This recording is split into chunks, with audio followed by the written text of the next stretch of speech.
So one huge aspect of the problem with hourly billing is the relationship it creates with your clients. Another huge one is that it puts an artificial ceiling on how much you can make every year.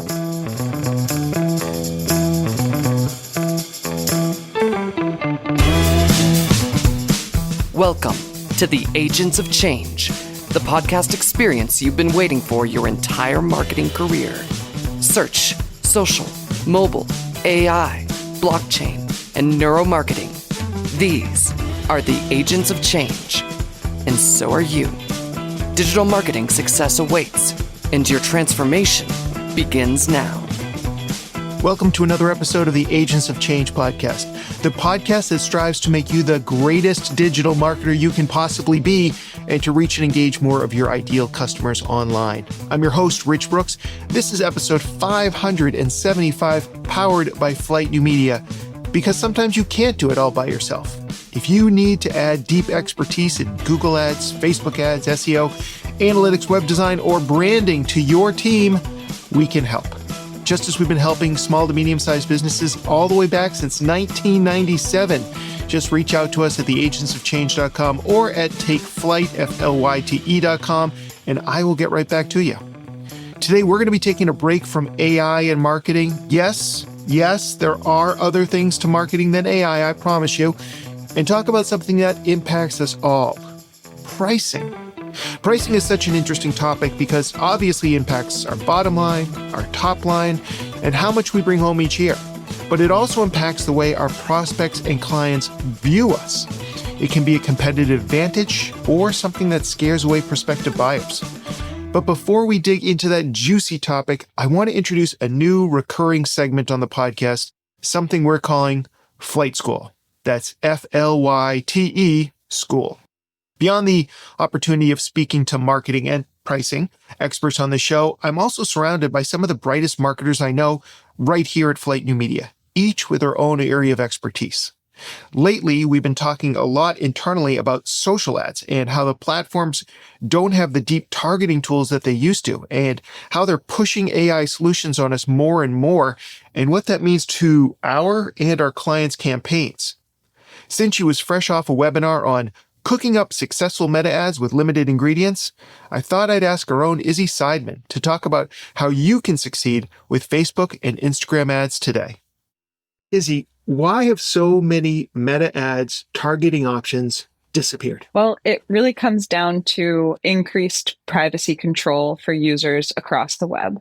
So over the last 5 years, there have been a lot of changes to what users are able to decide they want to share, whether that's with their browser, Chrome, whether that's with Facebook and Instagram. It's happening across the board. And what that means is for advertising platforms, they just have less data on who their users are and what they like. All right. If the options are gone, what's your advice to the typical small to medium-sized business that is looking to reach their ideal customers on Meta, be it Facebook or Instagram? Yeah, I think my biggest recommendation to a business really of any size is to focus on first-party data. So what that means is build your targeting around audience data you own yourself. So that could be your Facebook and Instagram followers. It could be your email subscribers. It could be traffic that you've tracked to your website. And all of that can be used in retargeting campaigns on Meta. All right, so those are all audiences that we can set up on Meta based on, like you said, our first-person data, the information that we have access to, correct? Correct.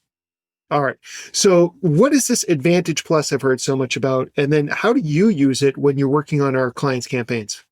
Yeah, Advantage Plus refers to an AI-generated audience targeting feature in Meta. That's relatively new. It is technically what I would consider to be a cold audience, meaning it's usually users who don't have any familiarity with your brand before being targeted through these Advantage Plus ads. And the platform will use what they know of your business and their users to try and make a best match. But you don't really get to know what those demographics or interests look like the way you would with a traditional saved audience. And now for how I like to use them, I think they work best in bottom of the funnel shopping campaigns. So this is really meant for e-commerce brands that have connected a catalog with Meta and are able to sell their products directly through the platform. I've had mixed results with campaigns around pretty much any other part of the funnel. So just be careful in making use of this new feature. So back in the day, lookalike audiences used to be a go-to strategy. Are they still effective, or have these recent changes that you mentioned made them less effective or less reliable? I would say they are less reliable than they used to be. And this all comes back to the reduction in data Meta has on its users. So just like with a saved audience, the less that Meta knows about the users on their platform, the less they're able to figure out whether or not the customer list you provided can be matched accurately to a lookalike audience. They are still useful in the same way that cold interest and demographic targeting can be, but it's just a little bit broader than it used to be. For somebody who's listening now, and if they only have enough budget to really focus on one campaign type, which would you recommend? I would highly recommend focusing on a traffic campaign. So this lands you somewhere in the middle of the user journey. It's not as cheap and fast, maybe, as an awareness campaign, but it's going to get users closer to the bottom of your funnel, whether that's a purchase or a lead or something else, because they will be visiting your website. And from there, you can use basically free marketing tactics like website optimization and a good content strategy to pull those users down to the bottom of your funnel. If you'd like to check out Izzy's entire webinar, you can do so at the Flyte website. The URL is a bit long, but you can find it if you go to our website at takeflyte.com. That's takeflyte.com under the Flyte School section in the on-demand training. I'll put the full link in the show notes. And I can't believe this, but I forgot to promote my own AI webinar, which I'm putting on the day before this episode drops. However, if you'd like to watch my new webinar, AI Marketing in Action, a practical guide for your business, you'll find it in the same on-demand training section on the Flyte New Media website. All of our webinars are there, and they're all free to watch. Well, I hope you enjoyed this inaugural Flyte School segment, and if there are any topics you'd like us to cover here, just let me know. You can use the Agents of Change contact form or find me on just about any social media platform as The Rich Brooks. Now, on with the show. My next guest is a former software developer who is on a mission to rid the world of hourly billing. He's the author of Hourly Billing is Nuts, the host of Ditching Hourly, and writes a daily newsletter on pricing for independent professionals. Today, we're going to be looking at how to get off the trading hours for dollars trap and developing new streams of revenue for your business with Jonathan Stark. Jonathan, welcome to the podcast. Thanks for having me, Rich. Now, although you might focus on pricing issues for independent professionals, a lot of what you preach can be equally beneficial for any type of business, especially service-based companies. Right. What, in your opinion, is fundamentally wrong with hourly pricing? Oh, there's so much. Let's start right with there, hourly pricing. A lot of people think hourly billing is pricing, but that's like saying, if a roofer gives me a price for shingles, they give me a price for the roof. I need to know how many shingles it's going to be before I know how much it's going to cost. So it's not really a price if I can't decide as the buyer, if I don't know up front how much it's going to cost me, I can't make a real good buying decision because I don't have all the information and I'm forced to just go on this estimated hours thing. So just jumping in from there, it creates a trust fracture between the buyer and the seller because initially, they're forced to treat an estimate like a price. And then, at least in the software space, which is my background, it was pretty common for the estimate to be low. It was almost never high. So once the amount billed starts to exceed the original estimate and perhaps even exceeds what the project was worth to the client, they start to get really upset. They turn into clients from hell. They become micromanaging monsters. And honestly, they should. Because whoever has underestimated the project has demonstrated that they're not that great at estimating, or at least controlling scope creep or account management, whatever the issue is. And they're not going to be happy. Let's put it like that.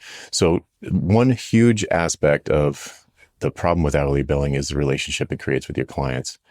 Another huge one is that it puts an artificial ceiling on how much you can make every year. You've only got so many hours to sell.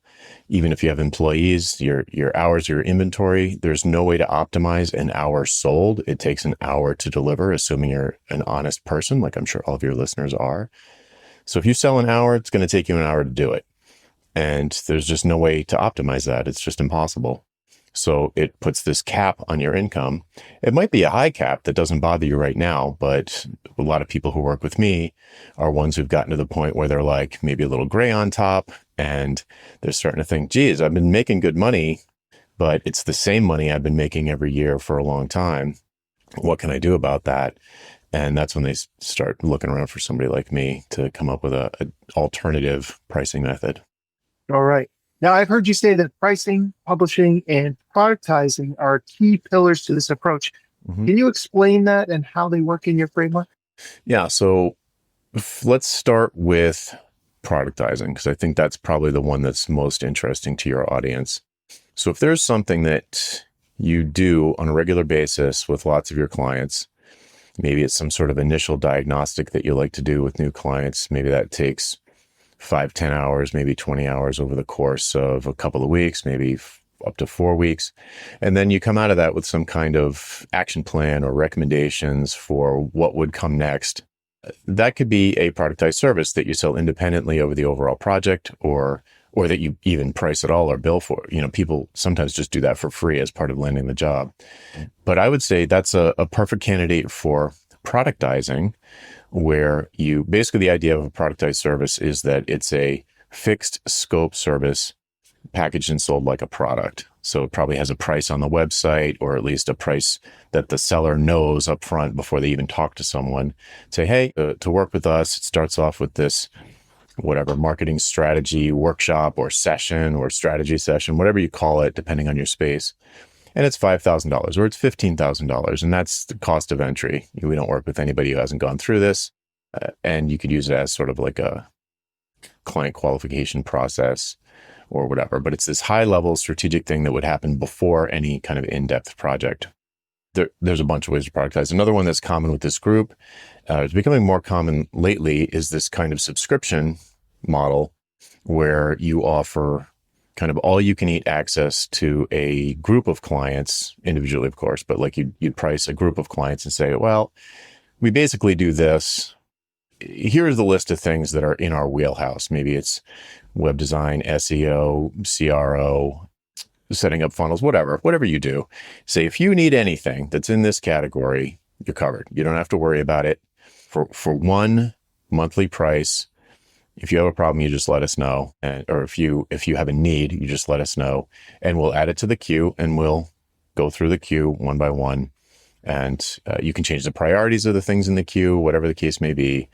And the art here with this sort of all you can eat subscription model is to sell access to this. It's access to your expertise, but it's access to someone like you, sort of like a fractional advertising department or a fractional marketing department. And the art of this is just to keep them happy enough with the momentum and the progress every month. So at the end of the month, they're happy with the amount of money they paid for what they got out of it. So it's extremely predictable model, and it seems to be very attractive to clients. So it's relatively easy to sell. The trick is just finding a price where you can make money, have like a good margin, good profit margin, and deliver enough so that they don't churn, after the first month or two. So this all-you-can-eat subscription model sounds both amazing and terrifying at the same time. So let's just dig into this for a little bit. So I love the idea of this, and I know that our company, we offer a wide variety of different services, from branding to web design, updates, as well as things like search engine optimization and conversion rate optimization, paid search, paid social, and so on. And there are many times when we feel like we've kind of done all the basics for one thing, and we would love to move on to another thing. In this case, we're kind of driving it. It sounds like in your description, at least in this one instance, it might be the client driving what they think needs it. I don't know if that's a big difference or not. How do I keep the client happy enough so that they're not like, look, I put 12 things on the list this month and you only got to 2 of them. Right. Like, it's supposed to be all you can eat. I need to eat more. Like, what is your response when somebody starts pushing back with a concern or a complaint like that? Well, there's two things in that question. One is that you feel like there might be some things that you should do or could do, and in spending time on things that you've already done don't need to be done. So let's hold off on that for a second. If clients are coming to you with unrealistic expectations for how much you can churn through in the month, maybe they're not a great fit for you. But also, you can just set their expectations up front with how it works. And perhaps you offer them 3 tiers of this subscription service, and they picked tier 1 and they want something from tier 2, but they're not paying for it. So this sort of like, oh, we need more throughput with you guys. It's, well, you picked tier 1. If you'd like to upgrade to tier 2, that's perfectly fine. We'd be happy to do that. And there's another thing that's sort of, if you're a partner level person and you did an initial strategic kind of engagement up front with them, you might be in a position where you're sort of trusted advisor position where you do have more input on these things. You're not just an order taker.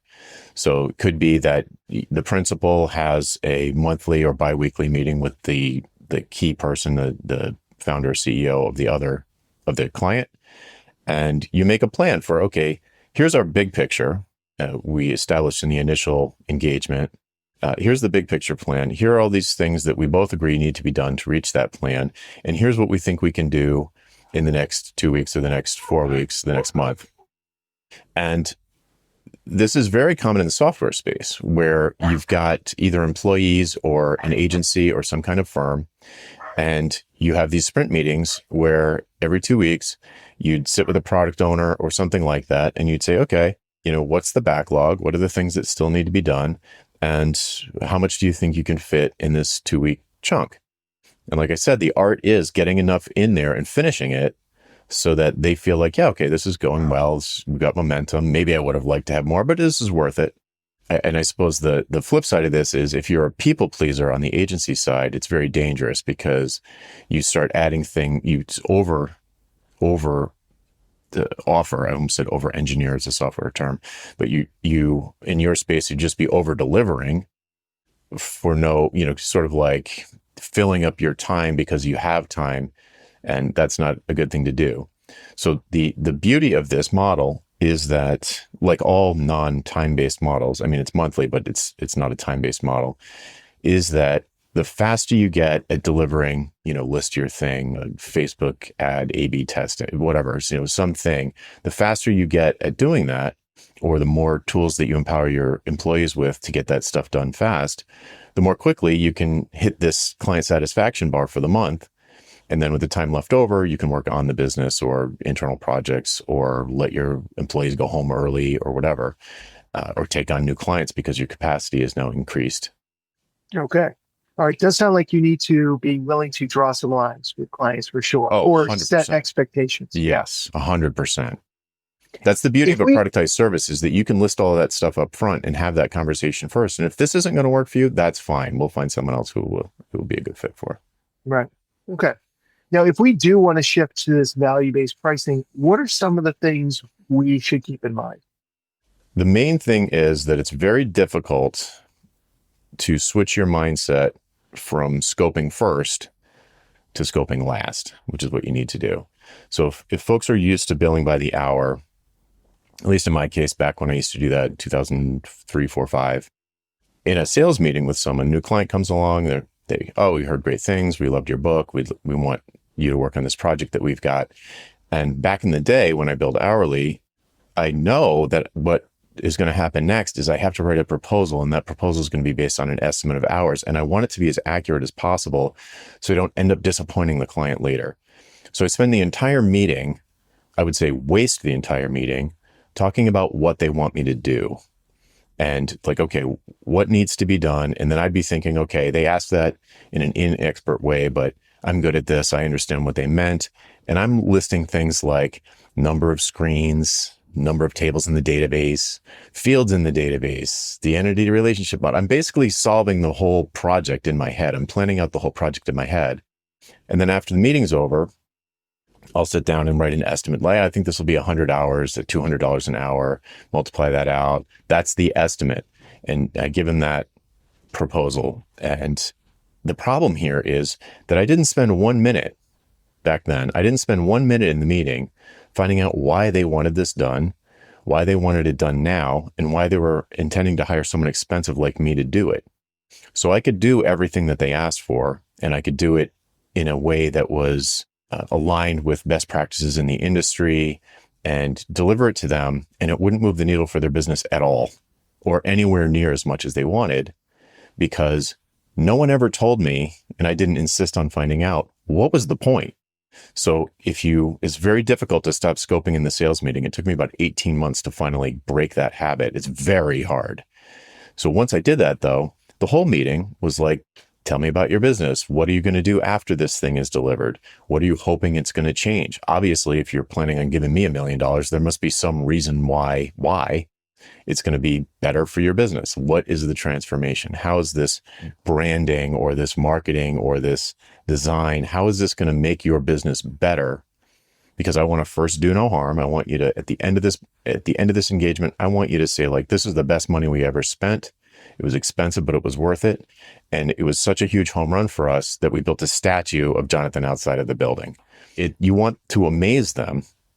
So it's very difficult to amaze them if you don't know upfront what's going to amaze them.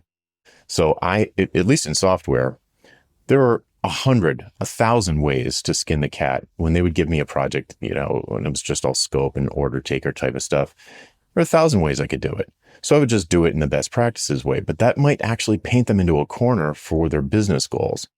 So the key is to find out what their business goals are immediately before you write a proposal. Once you have the business goals, the home run, what would a home run look like? Then you can guesstimate a value for that, at least within an order of magnitude.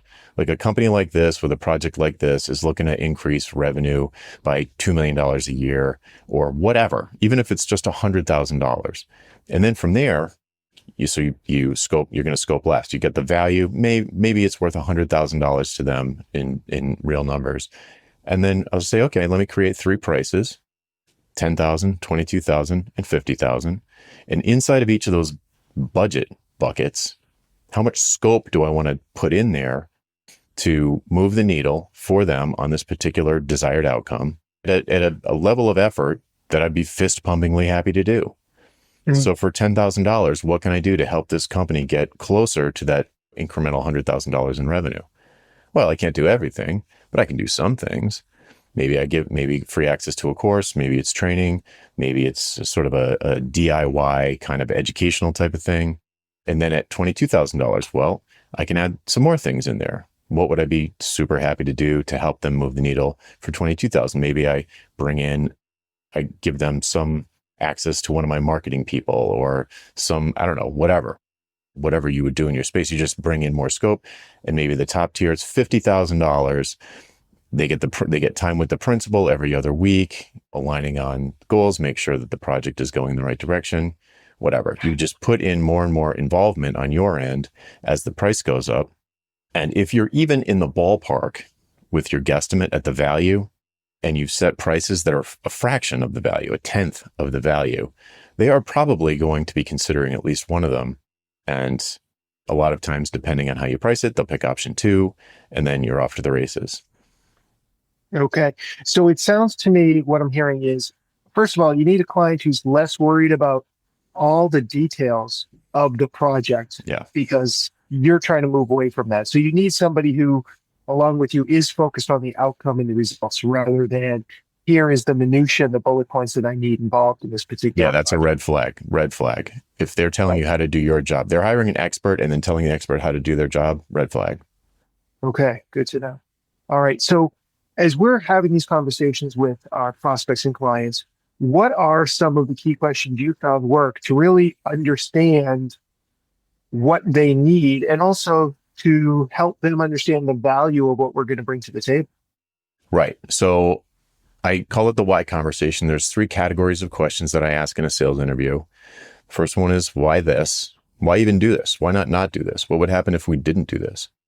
So let me list them first. So it's why this, why now, and why me? And the first one is like, why do this at all? Why not do this in a completely different way? Isn't there some workaround that we could do? That sort of thing. Like try and talk them out of doing this project. Yes, I know you called us in. We're a marketing firm or an ad agency. You want us to do this particular thing, but let's just confirm that is the right medicine for the malady. And it's not just going to be completely deliver no results. The next is why now.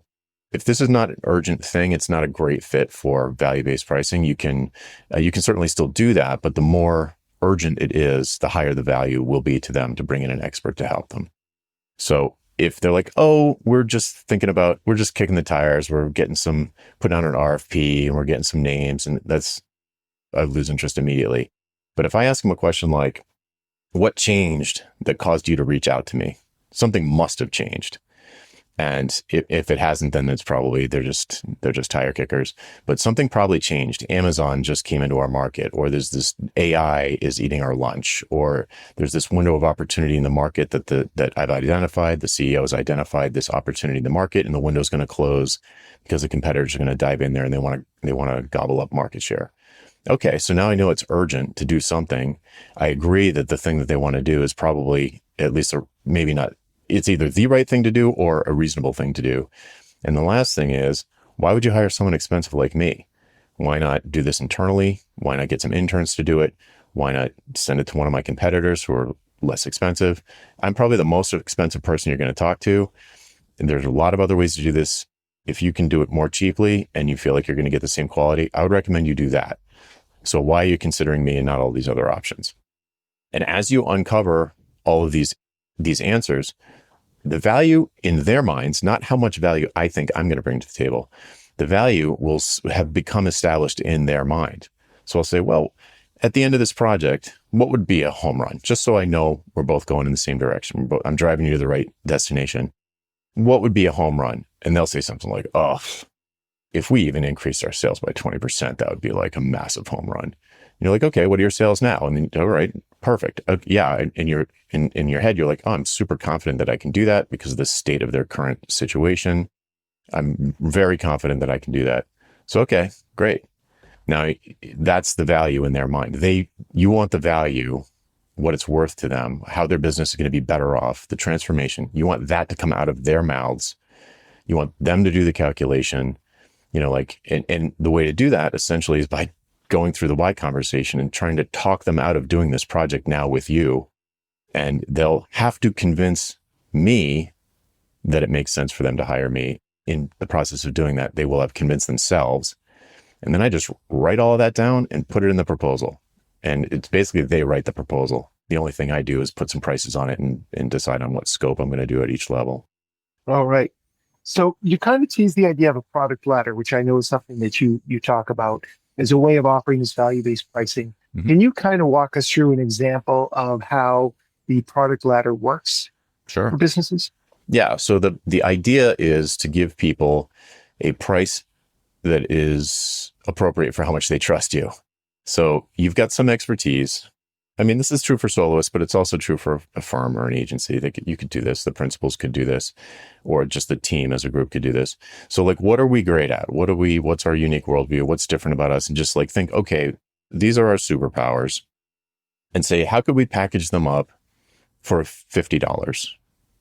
That's probably a book or a workbook or a swipe files or some kind of boilerplate, some sawdust that has been created in doing client work that you do anyway. Collect this stuff together, clean it up, and package it as like a book or ebook, workbook, something like that. A video is a short video. And then what can we do at the $500 price point that's the same thing? Like it's solving the same problem, but it's doing it in a more thorough way. So a lot of times it's some sort of video training, video course. It might be something that you use as part of that sort of initial strategic productized service we talked about earlier. It might be you watch these videos, then when you're done with those, then we'll start off the engagement.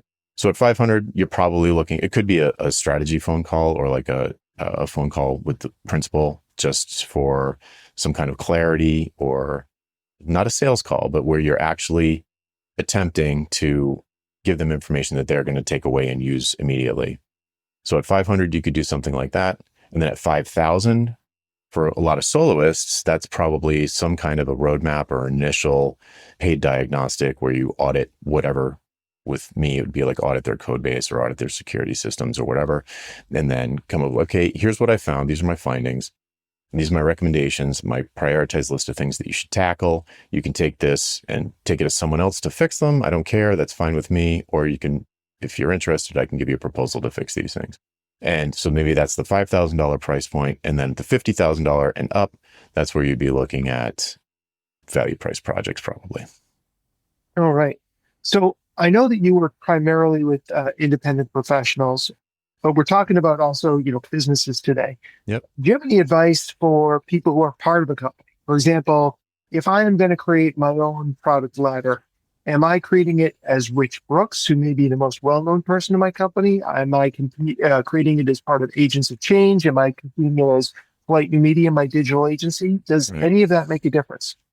It can, but you almost never have the information or the data that you need to make the decision when you need to make it. So it could be that you lump everything under Rich Brooks, richbrooks.com. You're the sort of face of the brand, and it's your social media account and everything. And then later, at some point in time, you want to sell, and geez, it's my name. Everybody only wants to work with me. So you might end up regretting it. That's possible, but you don't know. You don't know in advance what's going to happen.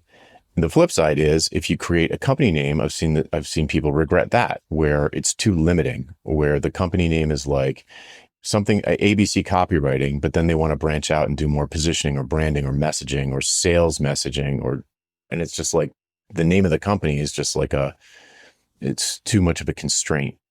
And honestly, at least in the solo space, I've seen people regret the business name decision more frequently than their own name decision. It could be a different with a firm, but McKinsey is the guy's name and they're doing okay. So it's not the kind of thing that you can't deal with. I think that's maybe a more practical litmus test for helping make that decision is like, what channels are you going to use to promote the business? Is it going to be video? Is it going to be social media? If so, it's going to be way better if there's a face. It's going to be way better if, and maybe it doesn't have to be the owner, but someone needs to become a celebrity in the target market that you're going after. And that will help. That helps a lot. So if you're I'm a huge fan in the sort of publishing, at the beginning, we mentioned publishing briefly. If you're not speaking, if you have an expertise-based business, especially service business, and you are not speaking and writing on a regular basis, it's a missed opportunity. People should be sharing their most insightful content in writing and in some sort of speaking format daily, if possible. So that, for me, that looks like a daily newsletter. I've been writing since 2016. There's like over 3,000 posts. It's a weekly podcast where I've got probably over 1,000 episodes across 2 different podcasts. So, or guest appearances or speaking appearances or online events, virtual summits. People need to hear your actual voice in their ears. Or if you take this approach where you use your name and there's like a face to the brand, people hearing your voice like they're hearing me right now. I mean, dear listener, do you get a sense of me? Do you get a sense of whether or not you would want to work with me? I'm sure some people are like, he's too casual. This isn't going to work for us. We don't like his personality. And there are other people that are like, I totally get this. I could have drinks with this guy. It's not polar. I mean, some people are very polarizing, but it does split the audience and create this asymmetric intimacy where they feel like they're friends with you. They feel like they know you because they do kind of know you. So I think the podcast so either a podcast, but some kind of speaking. For me, it's podcast and mailing list. It's the perfect 1-2 punch for an expertise-based business to on-ramp people right onto your product ladder. So like they listen to you, they read you every day, they love the ideas. You've given them insights that they can't unsee. And like, oh, look, he's got a workbook that aligns with all of this for $50. I mean, I'd be crazy not to try that. They try it. It was totally worth the money. They move up to the 500 or they jump up to the 5,000 or the 50,000. Awesome. If someone's listening and they love the ideas, they love hearing what you've had to say, and they're ready to move into value-based pricing, what is the first step? What is one actionable step that they could take today to start that process? Well, I mean, total self-promotion. They could go to valuepricingbootcamp.com and sign up for my newsletter. There's like 6 days to kind of describe how it works, but there are really good books on this too. You could try Implementing Value Pricing by, don't blank, Ron Baker. There's Value-Based Fees by Alan Weiss. Both people have been talking about this since the 80s. One is sort of management consulting and the other one is accounting, so it might not be as applicable, but you can probably figure it out. So those are good things they could do. But if you have a sales conversation coming up with a new prospect, I would urge you to practice asking more questions about these why conversation questions, like why this, why now, why me, and find out what the business outcome is that they're really driving at. Because they will not mention it on their own. They will not think to mention it. It's so obvious to them that they feel like you can read their mind, and you have to uncover it. They will not volunteer it. And just practice that. Yeah. I was going to mention your value pricing bootcamp, free 6-day email course to teach you how to make more money without working more hours. And you can find that at jonathanstark.com/VPB, as in value pricing bootcamp. We'll of course have those links in our show notes. Jonathan, if people do want to learn more about you, they want to engage with you, besides the email course, where can we send them online? Yeah, just same site, jonathanstark.com. And it is, if you sign up for my list, you can reply to any email that comes from me personally, and I respond to every email. So yeah, that's a good way to get in touch. Fantastic. Jonathan, thank you so much. I'm going to get started working on some value-based pricing right now. Great. Thanks, Rich. You may already be ready to rethink your entire pricing structure, and maybe you didn't get everything you could out of the show and you want some notes. Well, we've got you covered.